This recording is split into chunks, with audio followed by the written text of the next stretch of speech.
Circle of Inevitability, capítulo 118. Invocação. Lumian acenou com a cabeça, perguntando: você mencionou que sua percepção espiritual é bastante avançada? Osta entrou brevemente em transe antes que um medo persistente se espalhasse por seu rosto. Ele levou um momento para se recompor e disse: essa parece ser uma característica do suplicante de segredos.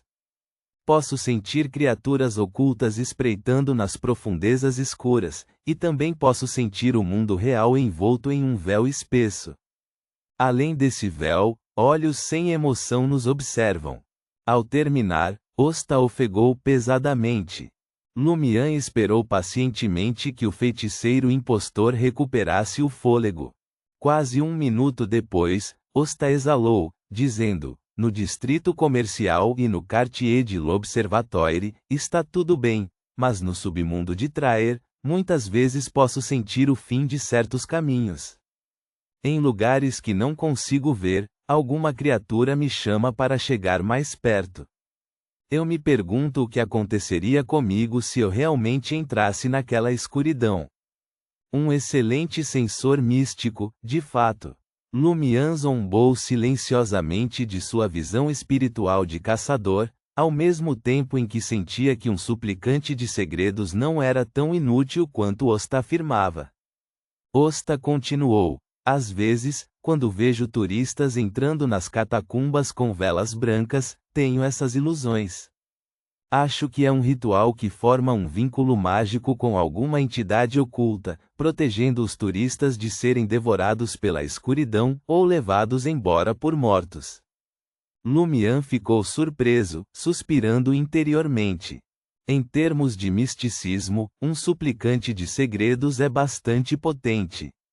Só que eles não são habilidosos em combate. Pelo relato de Osta, Lumian suspeitava que levar uma vela branca acesa para as catacumbas era de fato um ritual que permitia aos visitantes escapar dos perigos ocultos ali. Os administradores das tumbas provavelmente sabiam disso, mas, em busca do lucro, não apenas permaneceram em silêncio, mas também incentivaram os superiores a promoverem as catacumbas como atração turística. Lumian lembrou-se do lamento frequente de sua irmã Aurore: o dinheiro muda as pessoas. Eu me pergunto, em um nível inferior, o que pode provocar a mudança de uma pessoa de forma mais eficaz: poções, bênçãos ou dinheiro? Lumian murmurou silenciosamente com uma atitude provocadora. Ele então perguntou a Osta: você sentiu algum perigo espreitando na escuridão do distrito comercial? O rosto de Osta mudou quando ele respondeu em tom sério: não me atrevo a me aproximar da casa incendiada no Le Marché du Quartier du Gentleman. Na extremidade do Le Marché du Quartier du Gentleman, perto da Rue des Blusas Blanches, havia uma casa chamuscada e desabitada.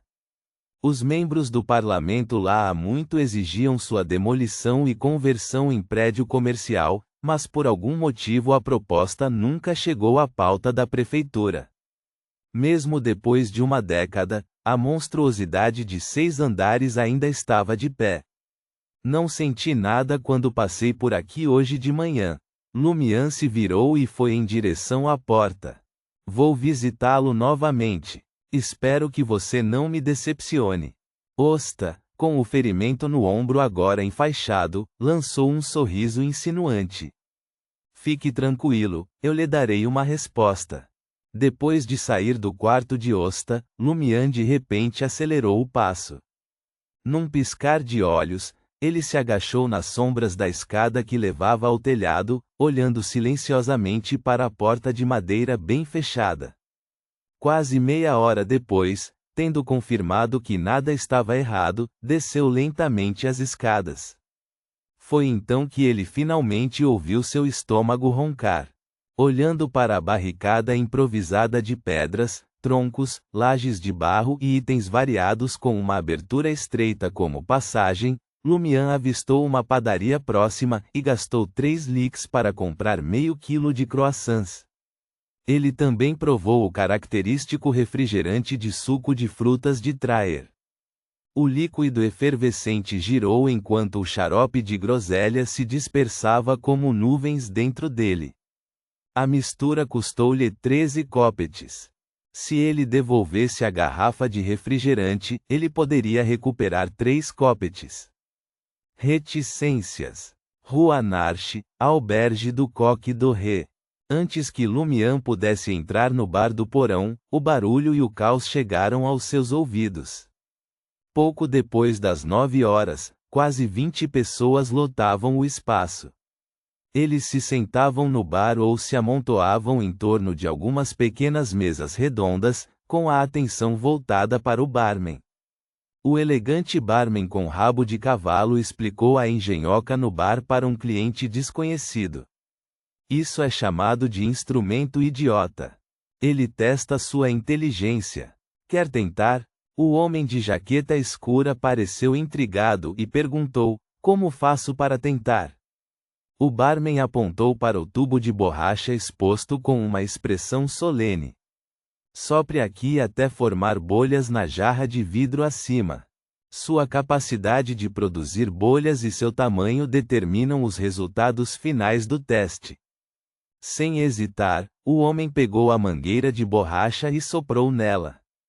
À medida que bolhas verde claras emergiam da jarra de vidro em cima da máquina, todos no bar se levantaram, aplaudindo loucamente e exclamando: bem-vindo, idiota! O homem pareceu perplexo por um momento antes de entender a piada. Seu rosto ficou vermelho. Ele lançou um olhar feroz para o barman e para os clientes turbulentos antes de reprimir sua raiva e murmurar: interessante. Essa pegadinha é realmente incrível. Vou trazer alguns amigos para tentar amanhã. É para isso que servem os amigos? Lumian zombou interiormente. Ele puxou uma banqueta e sentou-se, dizendo ao barman: dê-me o de sempre, um copo de absinto de erva doce. O barman sorriu: dessa vez é por minha conta.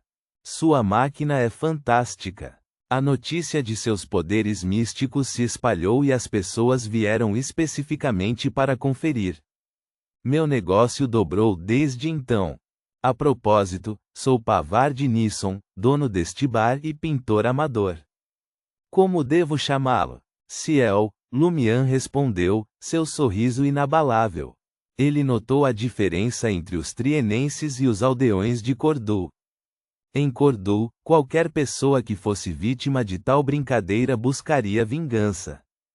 Mas os trienenses gostavam de encontrar novas vítimas e vê-las cair na pegadinha, aliviando o seu próprio constrangimento. Você tem um cérebro aguçado.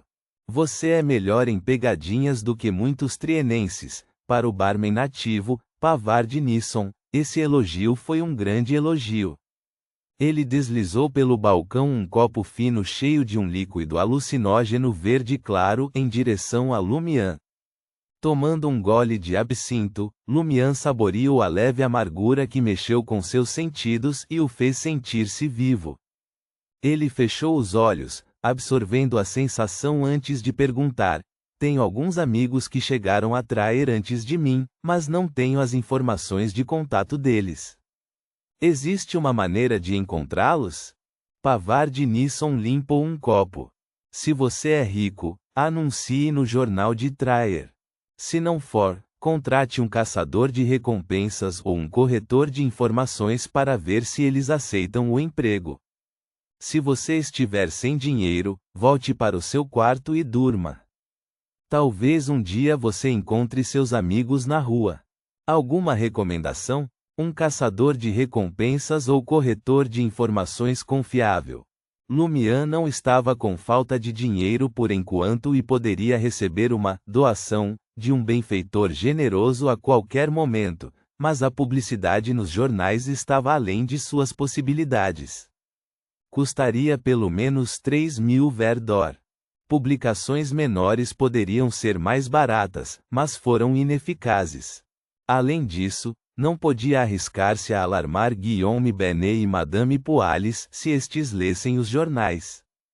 Pavard acenou com a cabeça, dizendo: Anthony Reid se hospeda no quarto 5, no terceiro andar do hotel.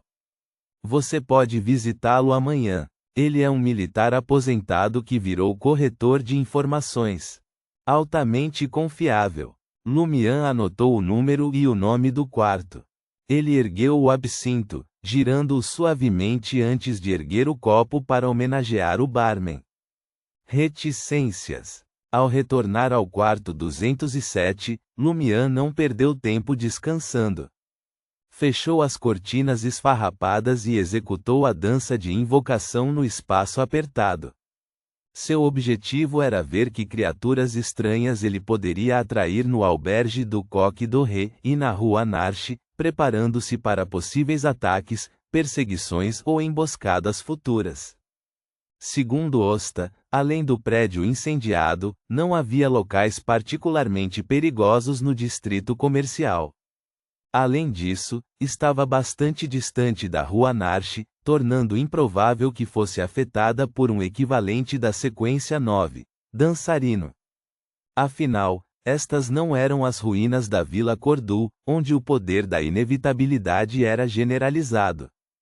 Desconsiderando os mais perigosos e aqueles que os dançarinos não conseguiam atrair, Lumian acreditava que mesmo que as estranhas criaturas que apareceram mais tarde fossem mais fortes que ele, seria quase impossível para elas forçarem-no. O símbolo preto-azulado que representa a grande existência e o padrão com espinhos negros da inevitabilidade seriam suficientes para impedi-los de agir de forma imprudente. Numa dança que alternava entre loucura e distorção, a espiritualidade de Lumian fundiu-se com o poder agitado da natureza, espalhando-se furtivamente em todas as direções. Em pouco tempo, ele sentiu olhos atentos sobre ele. Várias figuras translúcidas e borradas flutuavam pela sala. Algumas pareciam humanas, obsessões aparentemente residuais que persistiam após a morte. Outras eram grotescas, parecendo garrafas ou almôndegas empilhadas, possivelmente originárias do mundo espiritual correspondente. Lumian não reconheceu nenhuma delas e não conseguiu determinar suas características ou habilidades. Naquele momento, uma figura emergiu das cortinas esfarrapadas. Ligeiramente translúcida, era uma mulher com longos cabelos turquesa entrelaçados com folhas verdes que envolviam seu corpo e ocultavam áreas vitais. O resto de sua pele clara e lisa estava exposta, deixando o coração acelerado e a imaginação em chamas.